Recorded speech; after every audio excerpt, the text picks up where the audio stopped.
তো বন্ধুরা, একদিন একটা মেয়েকে তার মা মাথা আঁচড়িয়ে দিচ্ছিল। তো ওই মেয়েটি পুতুল দিয়ে খেলছিল।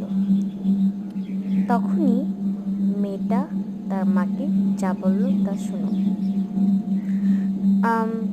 তখন সে তার মাম্মাম মাকে জানো বলল, তো মাম্মাম কাল জানো, কালকে আমি রাত্রিবেলা একটা আমি একটা স্বপ্ন ভয়ঙ্কর গল্প দেখেছি। দেখেছি, কি স্বপ্ন স্বপ্ন মাম্মা? শুনেছি। তো আমি তোমাকে তা বলি। মাম্মা বলল আচ্ছা।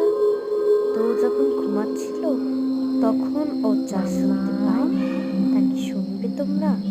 ও শুনছিল কেউ তাকে বারবার মাম্মাম মাম্মাম বলছে। হুট করে সে খাট উঠে থেকে পড়ো। গায়েব হলো, আবারও সে খাটে ফিরে আসলো। সে উঠলো তখন। তারপরে সে ভাবলো কি হচ্ছে, মাম্মাম মাম্মাম কই তুমি? তখন ও চোখ মেলতে মেলতে থাকলো, কিন্তু জানলার পাশে যে ছিল এক ভূত। সেটা তো খুবই ভয়ঙ্কর। পরবর্তী পার্ট দেখতে চাই, সাবস্ক্রাইব আর লাইক করো। রাত্রিবেলা ওরকম